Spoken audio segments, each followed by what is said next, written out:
नमस्कार दोस्तों, आप कहानी सुन रहे हैं। दरवाज़ा खोलो। विनय एक बीमा कंपनी में काम करते हैं। उनकी कंपनी उनको एक जगह से दूसरे जगह ग्राहक से मिलने के लिए भेजती रहती है, जिसके कारण वो अपना घर एक ठिकाने पर नहीं रख सकते थे। इस बार उनको नेपाल के छोटे से पहाड़ी इलाके में जाना था, करीब 1 महीनों के लिए। इसलिए इस बार उन्होंने अपनी पत्नी को भी साथ ले लिया। परिवार में सिर्फ वो और उनकी पत्नी ही रहती थी। विनय और उसकी पत्नी दोनों नेपाल के लिए निकल पड़े। वैसे भी ठंड का मौसम था और नेपाल में ऊपर से बहुत तेज बर्फ पड़ रही थी। वो लोग अपने घर पहुंच चुके थे। अपने घर तक पहुंचने के लिए उनको बहुत संघर्ष करना पड़ा, क्योंकि घर छोटे से गांव में एक पहाड़ी इलाके में था, जिसकी वजह से दोनों बहुत थक चुके थे। कहानी चैनल पर आपका स्वागत है। कहानी बहुत ही रोचक है। कहानी सुनने से पहले आप चैनल को सब्सक्राइब कर लें। कहानी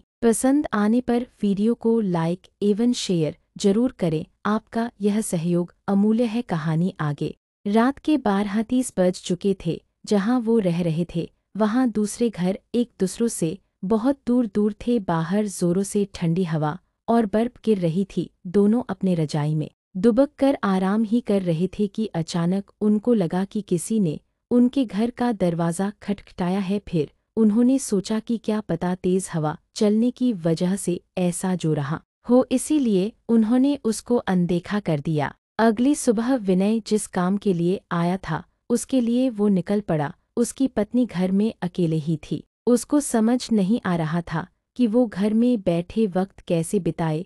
उसने सोचा कि चलो क्यों न बाहर जाकर ही कुछ देख लिया जाए। बाहर ठंड तो थी पर हवा नहीं चल रही थी, इसीलिए उसने अपना स्वेटर पहना और बाहर निकलने को तैयार हो गई। जैसे ही उसने अपना घर का गेट खोला, वैसे ही देखती है कि घर के पास बने एक खंबे के पीछे एक छोटा सा बच्चा खड़ा है, जो उसको चुपके चुपके देख रहा है। विनय की पत्नी ने उसको अपनी ओर बुलाया पर वो नहीं आया और वो वहां से भाग गया। अगले दिन भी कुछ ऐसा ही हुआ। वो लड़का उसको फिर से घूरे देखा जा रहा था। इस बार उसकी पत्नी ने उस बच्चे को पकड़ लिया और पूछा कि तुम यहाँ क्या कर रहे हो। उस बच्चे ने कुछ नहीं बोला और न ही कुछ बताया। विनय की पत्नी ने उससे उसके घर के बारे में पूछा, तब भी वो कुछ नहीं बोल रहा था। आखिर में उसका नाम पूछने पर उसने अपने धीमी सी आवाज़ में अपना नाम सूर्य बताया और फिर वहाँ से भाग गया। उसको उसका व्यवहार कुछ समझ नहीं आया।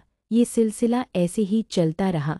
वो बच्चा रोज़ उसको खंबे के पीछे से निहारता रहता था। उस दिन रविवार की रात थी। दोनों घर में अंगीठी के सामने आग ताप रहे थे, क्योंकि बाहर की हालत बहुत खराब थी। इतनी खराब कि कोई थोड़ी देर के लिए बाहर निकल जाए तो उसकी जान चली जाए। कहानी सुनना एक अच्छी आदत है और आपकी रुचि में बहुत ही गहराई है। अगर अभी तक आपने चैनल को सब्सक्राइब नहीं किया है तो चैनल को सब्सक्राइब करें और कमेंट बॉक्स में कहानी कैसी लगी जरूर लिखें। तो आगे बढ़ते हैं। अचानक दरवाज़ा किसी ने खटखटाया। उन दोनों को फिर से लगा कि शायद हवा की वजह से ऐसा हो रहा हो। तभी फिर से किसी ने दरवाज़ा खटखटाया।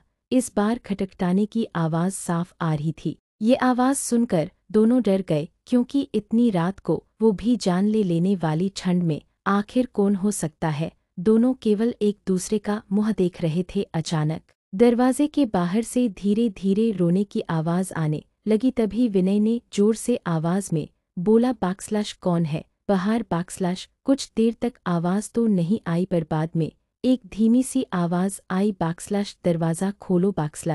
बैकस्लैश कृपया करके दरवाज़ा खोलो, बहुत ठंड है। बैकस्लैश ये आवाज़ किसी छोटे से बच्चे की थी। तभी विनय की पत्नी को ये आवाज़ जानी पहचानी लगी। उसने कहा कि ये तो वही बच्चे की आवाज़ लगती है जो रोज़ घर के बाहर खड़ा रहता था। विनय की पत्नी ने कहा कि हमें उसे अंदर लाना चाहिए। वो भागते हुए अभी दरवाजे के पास जा ही रही थी कि अचानक उनके घर के फ़ोन की घंटी बाजी। फ़ोन एक पड़ोस में रहने वाली औरत का था, जिससे आज ही विनय की पत्नी मिलकर आई थी।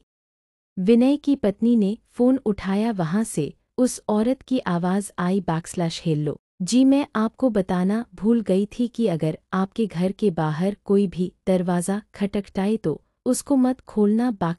विनय की पत्नी ने कहा कि अभी मेरे घर के बाहर एक बच्चे की आवाज़ आ रही है जो दरवाज़ा खोलने को कह रहा है।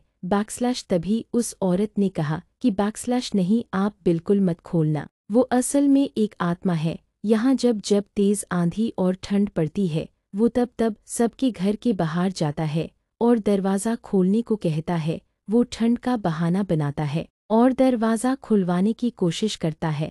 अगर कोई गलती से भी दरवाज़ा खोल देता है तो वो अगले दिन बर्फ में दबा हुआ मिलता है। ये सुनते ही जैसे उनके पैरों से ज़मीन ही खिसक गई। वो सोचने लगी कि जो बाहर दरवाज़ा खटखटा रहा है वो असल में एक आत्मा है। उन्होंने ने दरवाज़ा नहीं खोला।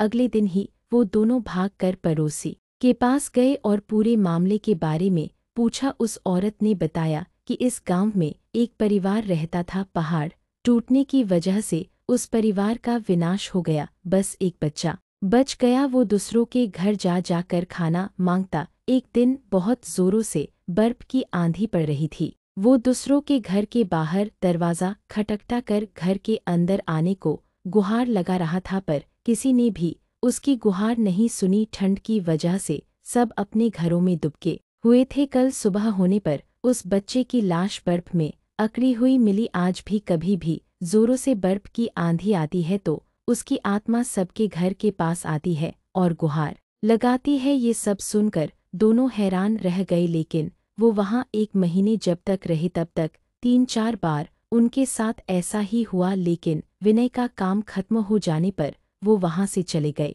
पर विनय की पत्नी में दिमाग में एक रहस्य हमेशा बना रहा कि उस घटना के बाद जो बच्चा उसे रोज घर के बाहर दिखता था वो कभी नहीं दिखा। कहानी समाप्त हुई। आपको यह कहानी कैसी लगी कमेंट बॉक्स में लिखकर जरूर बताएं। धन्यवाद।